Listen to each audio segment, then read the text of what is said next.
This is Digital Perspectives with Brad Kimes. Subscribe for new content notifications. Now, here's Brad Kimes. Come on in. Welcome back to Digital Perspectives, everybody. I'm Brad Kimes, and you can follow me on Twitter at @BackupBradley above the screen, the top of the screen, and everything that we're talking about here. I want to start with Clinton Donnelly from Crypto Tax Fixer, who will be on this show very soon. We're going to be talking with him, I believe, next week, and he is reminding us if you received a Coinbase 1099 for 2017, you may want to correct anything lacking in your 2017 tax returns in the reporting of your cryptocurrency.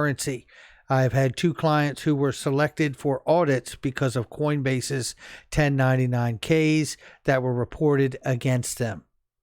So, guys, there is a link in the description. Clinton has helped an enormous amount of people in this audience help get themselves together when it comes to their crypto and their taxes. So make sure you reach out to him. He will take care of you. And there's also a link for you to have audit protection as well. So if nothing else, make sure you get that. Also, make sure you check out the Pure VPN. Protect yourself while you're online. We're here in crypto. It's about to explode.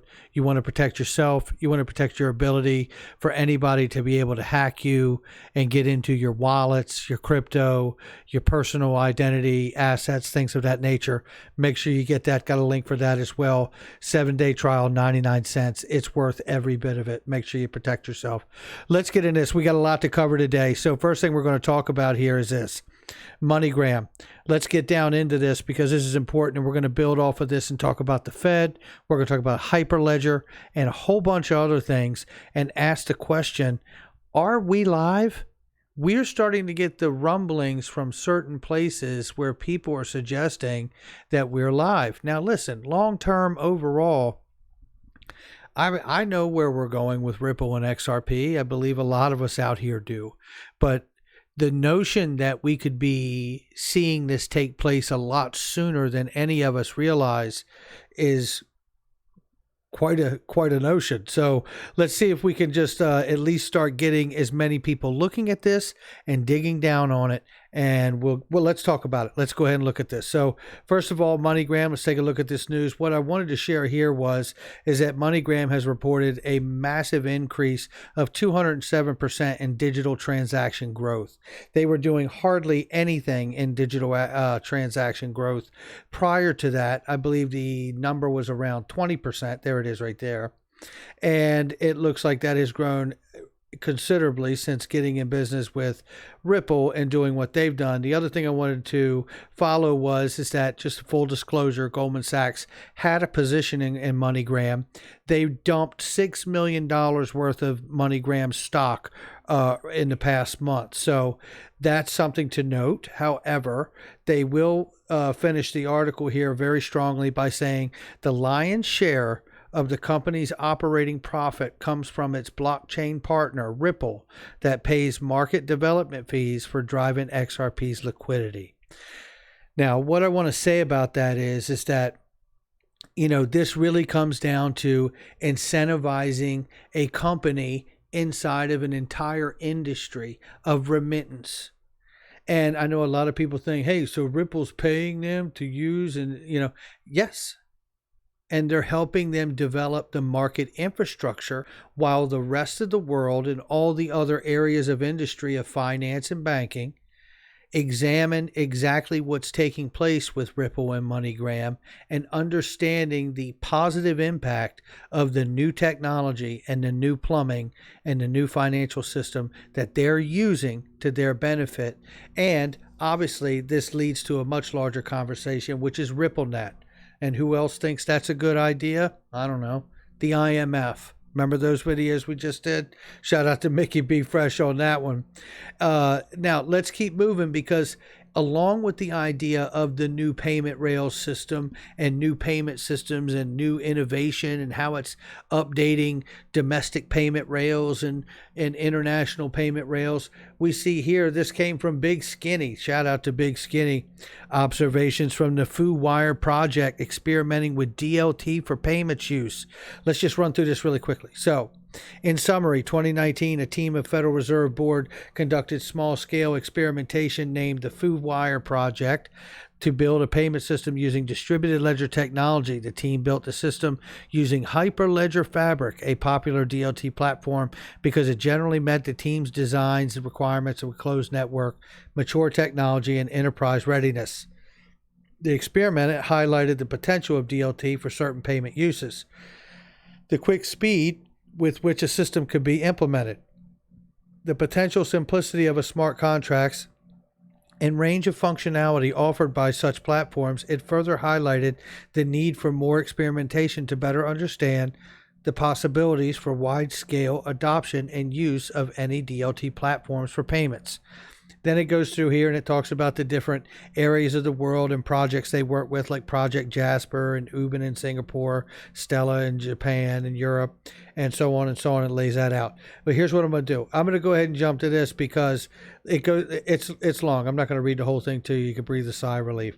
But what I am going to do is remind everybody here, whether you've been in the space for a while and you've forgotten, or whether you're new to the space, Ripple is a part of the Hyperledger Consortium. Come on in. Yeah, so it's all connected, all of these systems. It's about the interoperability. You know, when you think about all of the different areas of industry, payments, finance, whether it's a Temenos or whether it's a MasterCard or Visa or whether it's a PayPal, right? Or whether it's a bank or whether it's a first, second, third tier bank, you know, all of these different things, small, medium enterprises have their own network and operating systems. And it's about bringing things together in these consortiums to allow all of them to interact. And I believe a large part of that is either because of the ILP and the XRP ledger and other different protocols that will serve to be interoperable with those networks. So let's keep this going as we move through this. Now, I want to show you this video, and before I do, I want to temper it a second. I want to let you guys know that we heard from this guy, Charlie Ward, yesterday. I played him in a video either yesterday or today and highlighted him, and he is speaking with someone else now, Amelia Happiness Guru Live, and I want to play this little quick clip for you and listen how he is directly asked about Ripple XRP with the new financial system that he says went live, I believe, last week or this week, and had some issues, and it will be live and anticipated to be live any day now. And listen, I have no qualms about the fact where I think Ripple and XRP are going. And long term, I think this is dead on the money. What I'm not certain of is when. And I think that's been for all of us, is that, you know, when does this system go live? And I do feel like we're very close. And I do feel like if this man is right, if Charlie Ward is right, then he is really breaking some serious news. And I would just ask that we temper it with the idea of knowing that, you know, we need to have a deeper conversation about how he's getting his information. And we will do that. I have reached out now. I am in talks with setting up something next week to be able to hopefully connect with Charlie Ward and have him on the show, or at least get a chance to talk to him offline about being able to do a show with me. So we were going to investigate it further, but I do want to play this clip because I feel like, hey, you know, we don't know, and we should listen to what's being said here. So let me cue this up. Shout out to Kaboom. Shout out to Marcus Corby. Shout out to Big Skinny and everybody else who sent me this clip, and Jeff Hardy as well. So let's go ahead and play this clip for you guys. All day, every day, but for those that this is new to, you know, what do you mean by that? The quantum financial system technically went live on Sunday, the 8th. Where are we now? Sunday the 8th. Where are we now? We're Saturday. This is Saturday, the 2nd. Sunday the 2nd it went live. And they pinged every bank in the world to make sure it worked. And they've been trying to get it started this week. It'll probably start next week. It's a digital banking system. It's backed by gold. It's backed by... How is this connected to Ripple that I've been hearing a bit about? XRP Ripple is a gold-backed cryptocurrency. The blockchain system is being used for the banking system. So that they'll run parallel for a period of time. I don't know how long that might be, days, might be weeks. No, we don't know yet. They haven't told me. As they wind down the fiat financial system, which is the SWIFT banking system with the Federal Reserve. Donald Trump has taken total control of the Federal Reserve, put it into the Treasury, and he's got all the right people in there who are managing it right now. But every single time they try and transition it, an ugly head pokes its head up and tries to hijack it. Okay, so let's just, for a second here, there's a moment in here he says the this. The blockchain system is being used for the banking system. So that they'll run parallel for a period of time. I don't know how long. They'll run parallel for a period of time, and he doesn't know how long. This is a lot like what I covered this morning and last year when Victoria Cleland, Executive Director of Banking, Payments and Innovation at the Bank of England, said, I expect a big bang cutover because of what you have with RTGS. It's the core ledger supporting payments transactions worth hundreds of billions of pounds a day, and we can't have some members on it while others are not. After talks with Bank of England's internal IT department, it is likely the bank will keep the existing system up and running alongside the new one for a period as a fallback. This is exactly in line with what Charlie is saying here. So pretty remarkable. I don't know if it's accurate, but I know we want to keep an eye on it. So shout out to everybody who sent that to me. And again, I'm tempering the video, but a lot of what he says is falling in line with what Victoria Cleland has mentioned last year. We'll have to keep a very close eye on this. The other thing is he does talk about XRP being used in the banking system and the blockchain being used for the financial payment rails. So again, keeping an eye on that. Here's one from Ripple. Truly, the digital economy in future will rely on digital assets that are much greener. Read more about the environmental impact of cryptocurrency and why XRP is the clear standout. Now, this to me is a call of action. It is a step away from the pack moment. You know, when it comes to which cryptocurrencies out here, and forget the fiat world, there's too much friction at all, right? Overall. But at the end of the day, when you look at cryptocurrencies, nothing is working more efficiently than XRP is in this system, with the liquidity, with the partners, with the, everything to go with it. And this is where it is a clear standout. And to me, this is a call to action to say, if the banking system is going to use a new cryptocurrency or a new digital currency, and that should be XRP, this will be one of the big selling points as to why.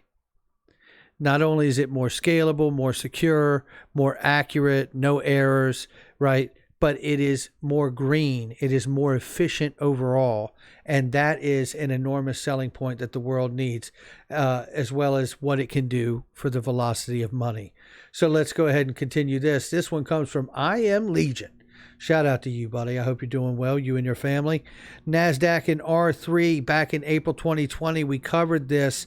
And this is what I wanted to bring this home with, is that, remember when we covered this and NASDAQ talked about collaboration with R3, and there was even another project as well that they were also working with. The name escapes me right at the second. But, institutional grade offerings for digital asset exchanges. And it's remarkable because when we hear about this new digital infrastructure for payments and things like this, I'm often brought back to, not only in my mind do I think, central banks, Federal Reserve and DTCC for derivatives and settling and clearing, but I also think of the NASDAQ and the NYSE and the CFTC and the CME group and all the exchanges doing an upgrade and settling on blockchain and having an immutable ledger in order to really bring everything to a new level of standard when it comes to the new financial system. I don't know how you do part of a new financial system. That's the most intriguing thing when I hear people like, Charlie, what is his name again? Let's just see his name here. Charlie Ward, Dr. Charlie Ward, I believe it is actually. And when I hear him and others talk about, a quantum financial system or a new system that's in place already, I think about Victoria Cleland's comments from the Bank of England, who's, not just anybody, right? And then somebody like Dr. Charlie Ward, who hopefully we will get a chance to talk with and be able to get a deeper discussion about how he sources, what he knows, and if he can provide or shed a little more light on that information being very, very reliable or not. So, and I'm sure that it is. I just want a chance to be able to speak to him directly. He seems like a very interesting guy. So I think of also the NASDAQs, the NYSEs, all the settling. How do you upgrade an entire financial system without upgrading the entire financial system? And I asked the question, but what does it look like for us as XRP holders if Dr. Charlie Ward is right? What does it look like for us as XRP holders if this platform and the system is not as they say, but it's much further along, and they're using the delay of launching in 23 or 24 or 22, whatever the year they're telling you, depending on what project you're talking about? What if that is actually more of a cover so people are not aware on the retail side about what really is taking place, and it potentially could happen much sooner? What happens, and what does it look like to you and I? I don't know, but I tell you, whether it's now or whether it's later, I remain confident. I'm an XRP holder for life. It is just like my friend Mr. B XRP says it, zero or hero. That's where I'm going, and I'm going to leave it right there. Hit the like and subscribe. Make sure you share with somebody you know, and I'll catch all of you on the next one.